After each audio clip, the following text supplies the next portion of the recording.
Excuse me, artist Sourav কোথায়? ওনাকে দেখতে পাচ্ছি না। হ্যালো, এক্সকিউজ মি, আমি আপনার সাথে কথা বলছি।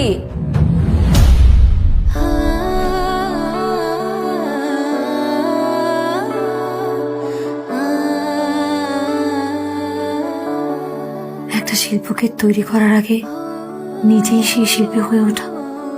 এক একজনের ভাবনার বহিঃপ্রকাশ এক এক রকম। এই সব কিছু যদি আমি আপনাকে দেই, নেবেন? আপনি দেবেন এসব কিছু? ঠিকানাটা দিয়ে যাস। I love you, Ma. I know. Thank you so much. Advance. Are you serious? আমি আমার দু চোখের সামনেই কখনো আপনাকে আর দেখতে চাই না। Get out, out.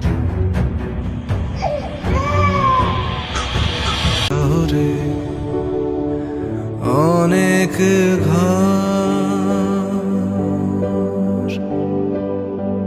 খুঁজতে গেলে আমার আবাস শহর নিরুত্তর।